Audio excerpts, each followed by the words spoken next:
أعوذ بالله من الشيطان الرجيم. بسم الله الرحمن الرحيم. ثم الصلاة والسلام على أشرف المرسلين سيدنا محمد صلى الله عليه وسلم. ثم أما بعد، شرح اللمعة الاعتقاد الهادي إلى سبيل الرشاد بفضيلة محمد بن صالح العثيمين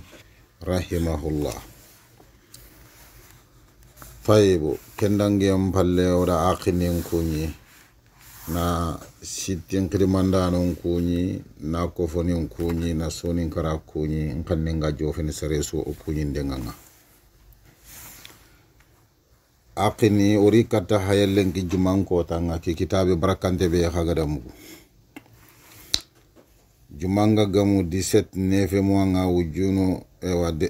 2020 ye yani ujuno fili aro tampilo shinabani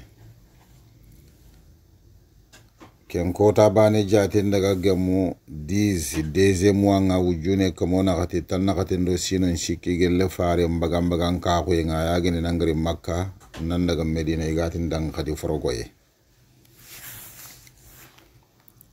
akinori kata haylen kita khenno ma khatampille ndo ta ko nyerundi nyake kitabe kamma sahih oga gille dingrabe dere nimero ngamaga tanyere ado bane o wagille faslu nyimme kebe gano muallifun tandanga faslul iman liman ganka huye mpatam pancinde nchora nya fayke wal imanu qawlun bil lisan wa amalun bil arkani وعقد بالجنان يزيد بالطاعة وينقص بالإصيان. مؤلف تندنا والإيمان تنغندينا قول ديغان كونين تونياني غانونا باللساني غانيان تنينينا وعملنا دو غلو نيون تونيانونا بالأركان تغمبونغا غندما خورو wa aqdum ado tafunde nyano nga bil jinani aganyante sondo menga masondo munga yazidu bi ta'a liman ganka ko nga jidi ni tangal lambeti nga na gobo wa yanqusu bil isyan awana khasini kha tankute nga na gobo idan liman ganka ko yana kenyam mo ya aya jidi ni aya na khasini khangade mo mo khobe tuwanon foge beredo kiabateng صحيح. قال الله تعالى الله تكلنكني وما أمروا إمكم ونعمر فوفو كما إلا ليعبدوا الله غانتاغم ينا الله بتوغفي مخلصين خلاص دين دانو غن يالله الله دان الدين غل الدين حنفاء دينا كيبه ميله بك دينا كتونغا ويقيموا الصلاة ويؤتوا الزكاة ina sallin ci gindi na jakkam bagandi naburu begi ma khagri jakkam bagina akini wa dhalika dinul qayyima yo allah to kungol lugeni de bari kenyan gele dinam fotolo ngonten sahih suratul bayyina no khonga gela ay karagandi muallifun tandanga yere gelo ga do meiso fa ja'ala ibadatallahi ta'ala afaga nyangundindi yere allah kallanke ke betiyenga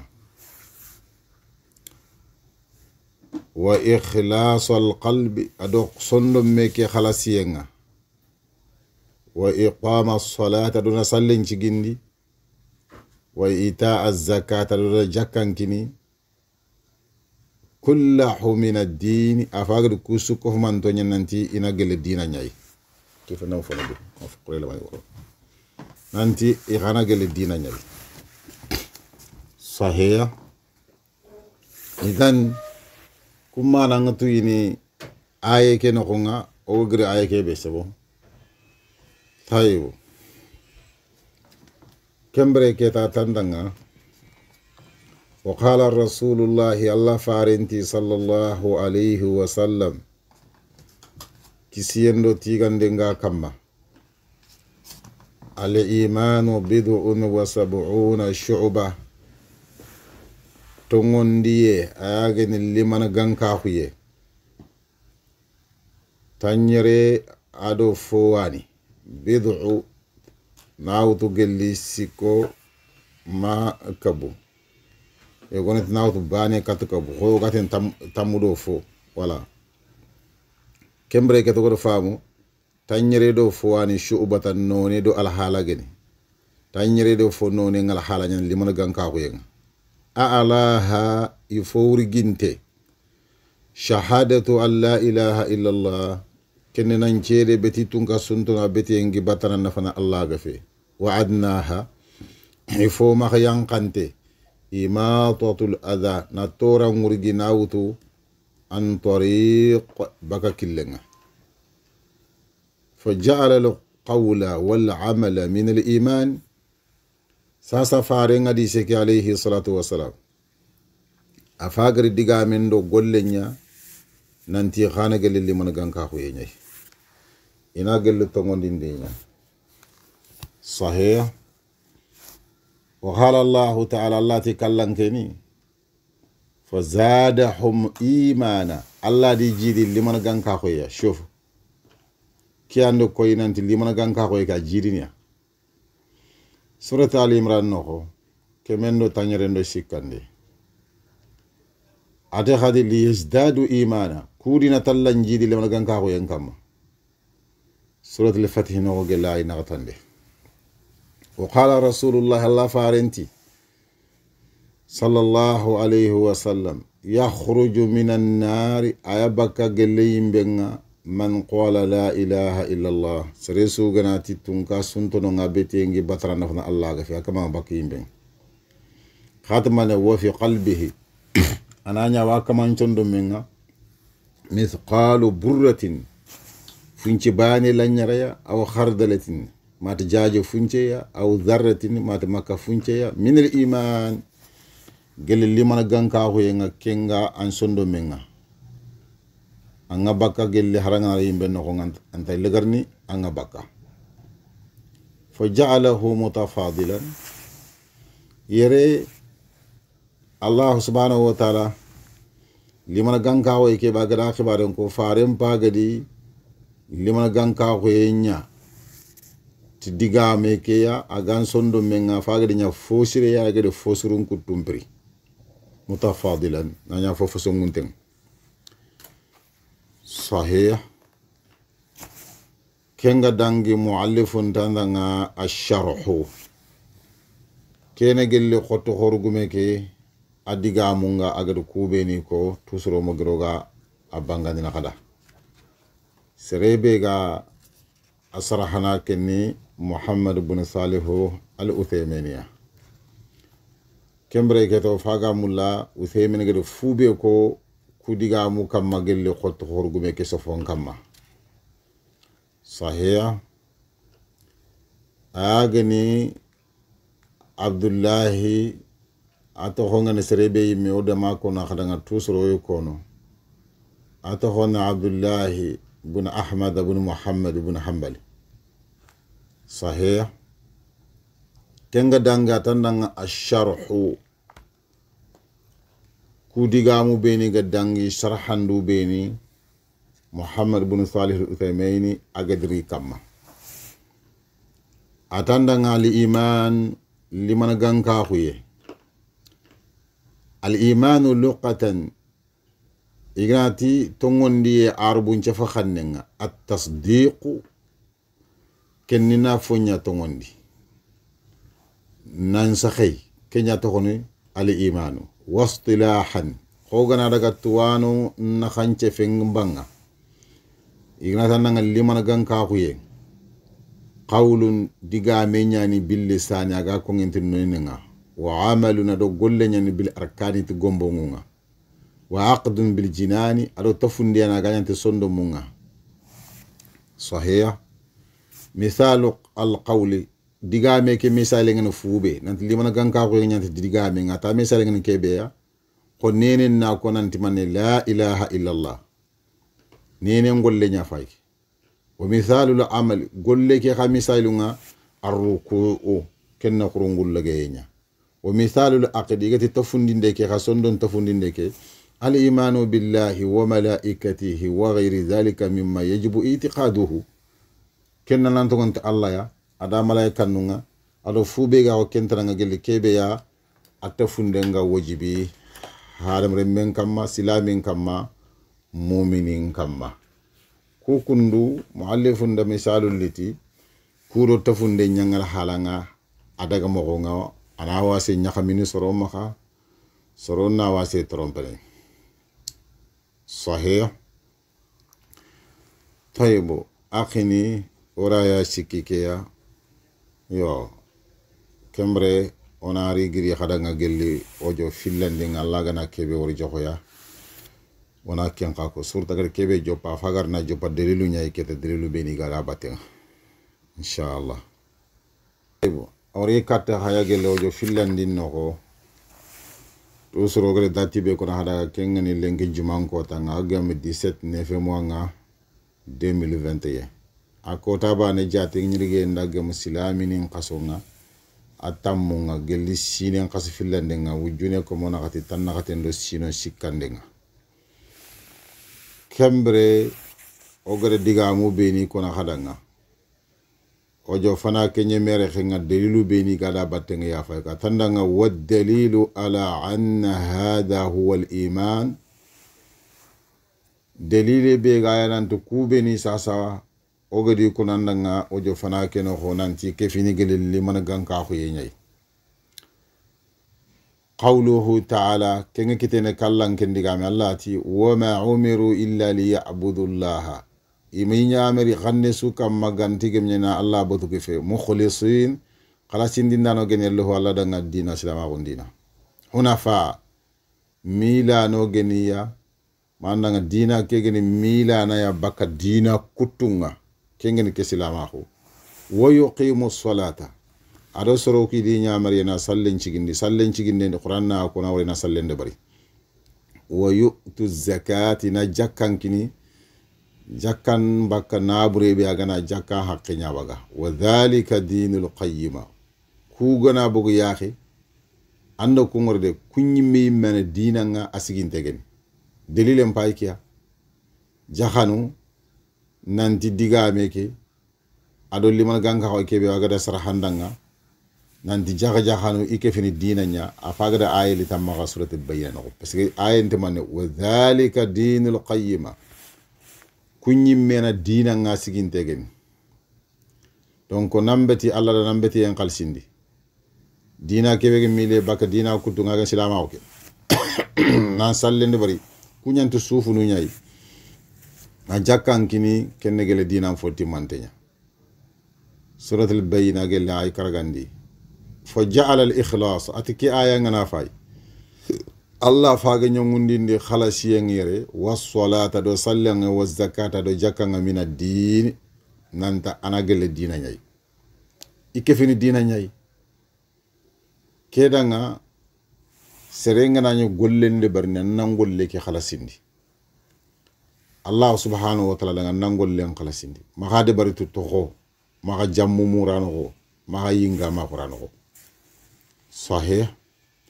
أراني مرون كنا نغاتي قال العلامة ابن جبرين حفظه الله ومعنى كون الأعمال بالإيمان من الإيمان أتقول كنيا ما نغنفو بين أنتك في اللي غنكا خوينيا أن المؤمن الموقن مؤمن دانقنا كنت سريغني بكل ما جاء عن الله تفوفو كنغري بك الله مخا يحمله يقينه أدانقنا هو يكي أفاقاوتو على المبادرة إلى العمل كنيني كما كتقول لكي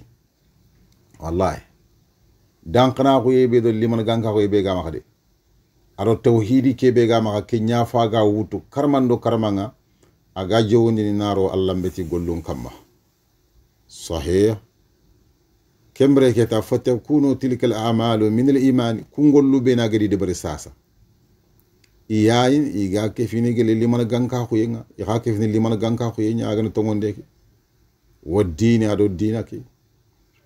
alladhi yadinu bihi dina ke ba yi megre du dina ganka hotay kungol ke fini kenya sahih li anna al ba'itha alayha na toti qayindi ndana ke ya ku gollu debernden kamma fube gede khay ku gollu debernden kamma son gan xane ken kundo xa xotte kerini rifo mo fana ke begol kuwa qayindi ndana ku gollu debernden kamma xotte ken kundo xa kembre keta son gan xane na fube gede khay ku gollu kamma keta ma ken kite kebe ga fil qalbi sondo menya min al yaqini gele dankana ko sahih dankana ko be ga sondo meke liman ganka ko be gano tongon diye be gano kim fu buccinne yanya sababu na yonto na Allah mbeti gollu ku dabari sahih wa qawlu lisani ati nene ndigame yuradu bihi al kalamu idi digamu yi nyamuruti nene ngata ka shahadataini wa dhikri wa du'a'i wa tilawa wa sa'ir al aqwali al khairiyya fu be ga ho sedan so fompilli na kunko nene nyani ku kono duwa ngudo finkongo nene nyani kono qur'anan kharange nene nyani kono ado gelli digamu fo kutunga khairin tan so fogre nene nyangurno ku kamma kendo koy nanti limana ganka khoyenga digami an khake finaya sahih wala amalu bil arkani agatangol anangol nyati gombo nguku gondo moko dingra sembentoko wa hiya al jawarihu atkenyana sufunu kitu tani ya go toru ala kulli hal susufu ila akhirih wa huwa kas-salati sufuni nga golinyana ti fini beni kinno ko salle ke nyam mo nya debar na mo ko sufuni nyan debar ni wa sawmi sume ke xanu kunnya sufuni nyan debar ni wala hajji ado hijunga wal jihad ado jahadunga wa taghyir al munkari bil yadi ado fo khoninte nganna yilla nanna sanse tankitenga wana hawi hado fube ga hukumeni mo sufuni nyan ku debar ni idan kembre kusu ke fini gele mane liman ganka ko yenyay sahih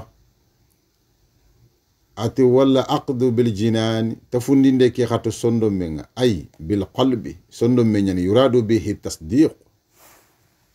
ili le murunde nyate tongondinde mbane ya wala ikhlas adogel khalasiye fube ngana de barno ko fana ngodo ko mobe khalasiye nal langol noko gello gollu geni digamu gena kenya mo bane wa tawakkul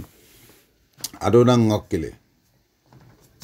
wal mahabba ado khaniyenga wana hawu hado fube ga ko kumeni mo o kullu hadhihi al a'malat ku gollu be nangadi mu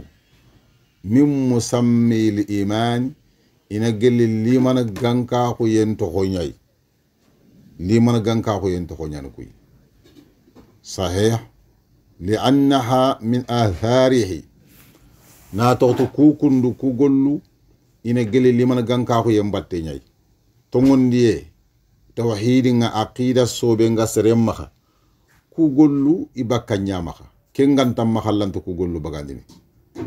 صحيح وذهب بعض المعتزلة إتزل غانكو نيغوني دغا dina mposo yogana omo groga konno gelona ke kitabe joppa asefenge be ngoma ka kanerin khadi inshallah ikum magri ewa manda ngi kundaga anna al iman nanti tongondiyenga no jarradu tasdiq faqat tongondiyemba na duro nyanata anga tongolita limana ganka ko yengamma fa kullun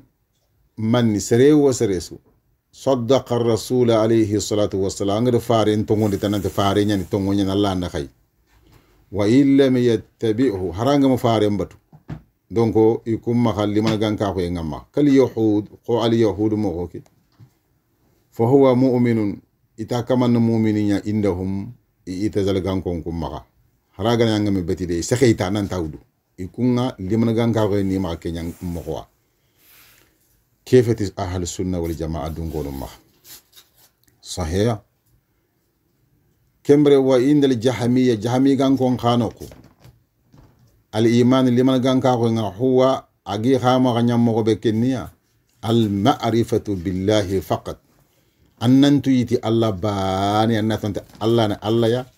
أي دوها أن توني تجي صحيح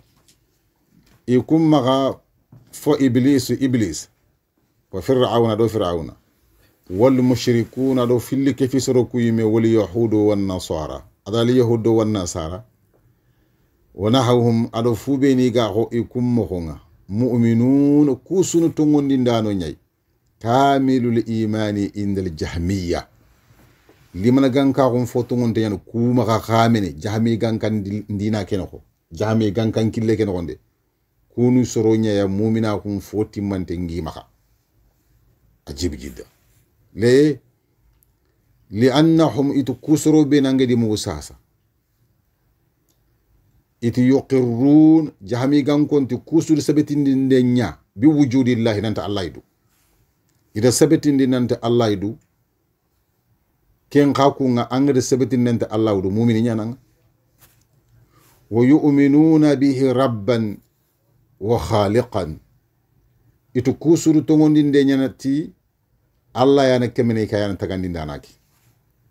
دونك وكنا لمن غان كاكو ينغي مخا وإن جهده بعضهم كفرعون إنادا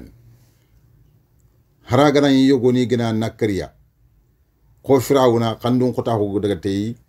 agada Allah ganga ko ngarkati duya itara garanya ko kenyimya hakillanti baka mu'mina ko ke kadri no jahmi gango cimme kille nya fayki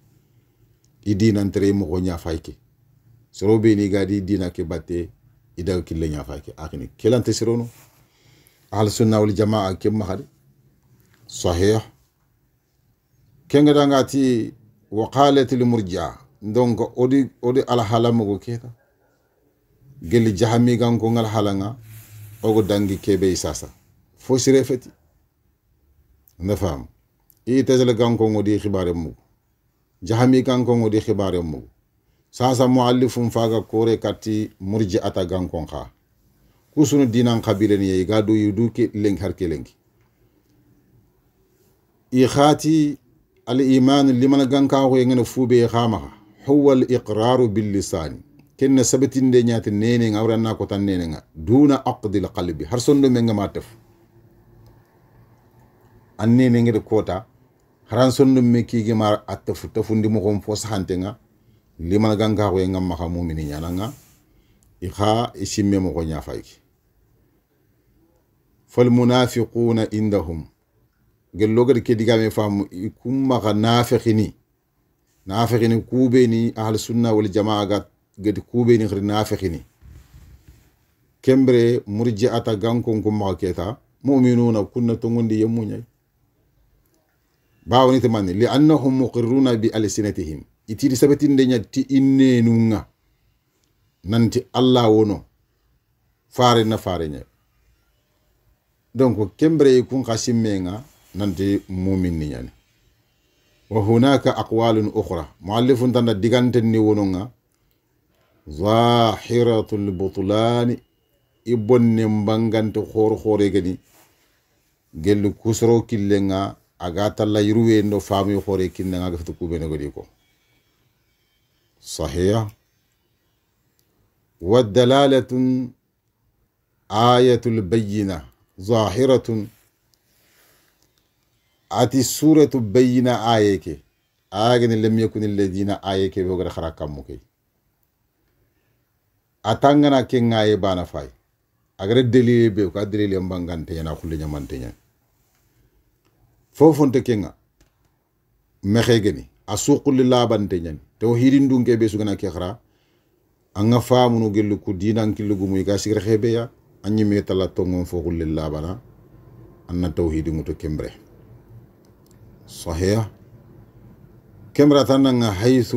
باوني ذكر الإبادة سورة البينة آيكي عربتي ينكو والإخلاص أدو خلاصية والصلاة أدو صلينغ والزكاة أدو زكاة أدو كوكو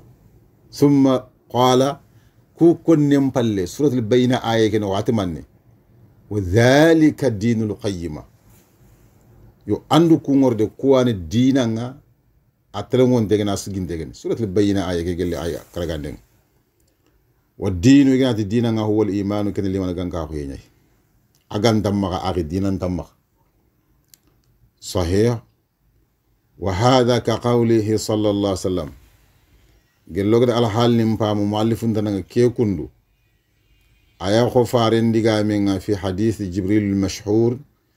jibril hadise kebe abangan tengene tuanan do kharanganan sudanga agati hadha jibril ken jibril wa ataakum yuallimukum dinakum agari katta khayaga harango dina hadina nga fo ja'ala arkan al islam zahira nonga nyongundi islama kungombonga bangaye kamma wa arkan al iman limagan ka ho yengombonga wa rukun al ihsan do fisron ta ho yengombonga kull dhalika adu kunsu ko man to nyamanne bangaye do khrangi kamma min ad-din nanto kuske fin dina nyay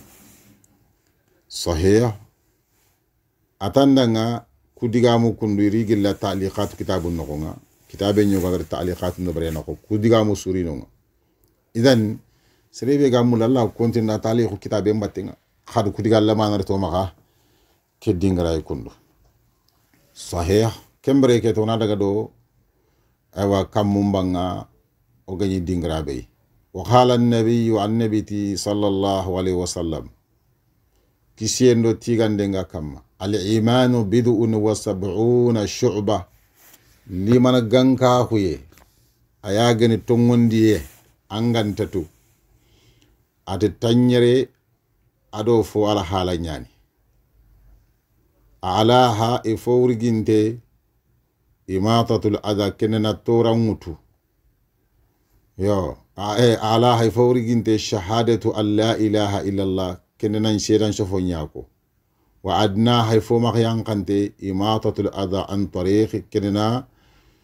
tora nyabo killenga ko gide koche islamini killenga tora gano nga na wutu bakano ina dangi jamun kamma khairin kamma nawayen kamma awoy fo urginte nenna Allah to nyako ifo ma yankante ne man na tora mawtu killenga kenga ni islamini torno dangi mako muttafaqun alayhi al bukhari wa muslim bukhari do muslimu isuda ke hadisarit رواه مسلم بلفظ مسلم قد تكرت تمو يغو خدي فافضلها ننتي لمن غانكا هويكي اتانيرندو فو يسوسو فوفو سونونتي قول لا اله الا الله كن لا اله الا ديغامينيا واصلح على سليكي كي ديغامل سلي في الصحيحين اري كتاب صحنتم باللي انا كتاب صحنتم في الموغو بخاري دو مسلم وان صحيح والإيمان يزيد بالطاعة وينقص بالمعصية لمن غانكا كو يانغد مغو اوا جيدني تانغال لامبتي ينغنا غوبو اوا نخاسين خات كوتو ngana rangol noko awa nakhasin tiken Allah ganan da hatanga sahih li qawlihi ta'ala dalil bega kenga kallan ken diga min Allah ti fazadahum imana Allah di jidi liman ganka ko ya Ali Imran no gondi kemenno tanyere no ay sikande li yazdadu imanan ma imanihim kudo niji di tongondi kurumba ke fini tongondi khasebegi maga surat al-fatih no gogel ay natande kiyand koy Allah ga tawa jidi ni dalilem pay ke jankana di nyana khasiya ajiri to manne sasa tige da Allah batu iga sukke do Allah mbati umbattenga Allah ga di gollu laga aga kebe jidni Allah di jidi kama dalilem pay ke nanti limana ganka ko nga wajidi na wana khasino ko muallifu ngare ta'rifu be kinwa صحيح وقال النبي صلى الله عليه وسلم عن نبتي يخرج من النار أو بكا قليم بنا من قال لا إله إلا الله سريسونا كدقاميكو وفي قلبه أنا يواصن من مثقال برة فنجباني لن يرى يا وخردله مجاج فنجباني يا أو ذرة ما مكة فنجباني يا من الإيمان قال ما نغنكا خو يندو التوحيد صحيح Bukhari Muslimu isuri ke hadisi ya khabagani muallifun tanna rawahu Bukhari binahawihi Bukhari de bagandi nyati kudigamu meniya faja'alahu an-nabiy sallallahu alayhi wa sallam annabi dinya kisiyendo tigandenga kama mutafadilan ayani gelli fini sufo sire ngagele limal ganka weke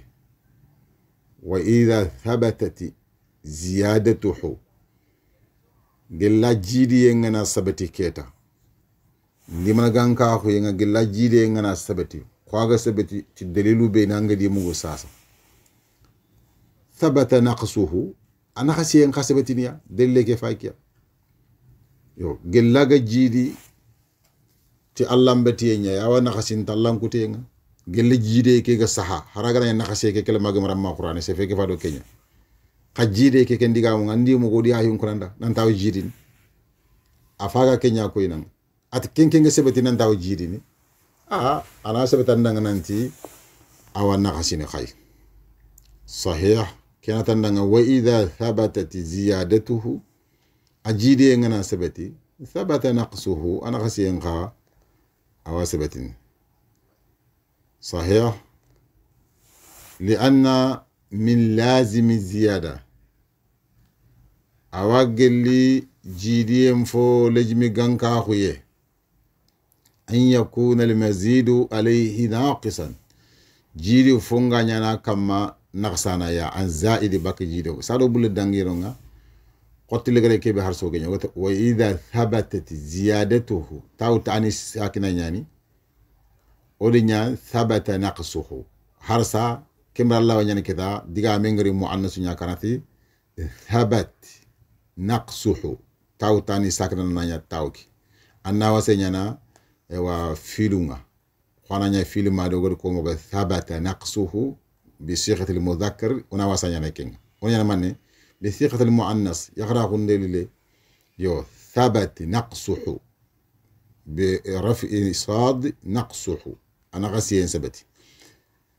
ورفع ان شاء الله لان من لازم الزياده اتاوغل الجيدي يوم فولج من تنga ان يكون المزيد عليه فجيد تنلو akama mananga ignati ke ajidiya kembege jidi tiawa gelle alaji me ngara hala mogonga naqisan aya faga nakasinde nyana an zaidi baka jidi foge gadi kidiga me wure manana man awri no goto fofu akinye khempanya yillendo falle prana katatu ni joyema fofu yigati ke akinye khempanya a franta dangini a annato wachika yillen katimina agar nokbe aylen do falle bana fongana kinye khempa sagen do falle inshallah akhini yalla do warja khilloku yalla do takhilloku ya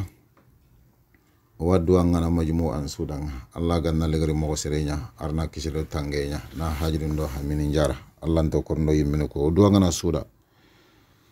wadu ngana khrallo mondang khrallo mon khrallo mo do nganda do ngana khram mo khon ndanga no khram mo khon khram mo ko be ni gamula dinan nasibati wurgin ta ko yakama bana le ma ko yakama ado gelle islamin susu ko man ton dambanga akhini kiyani فنقول لكم السلام عليكم ورحمة الله وبركاته.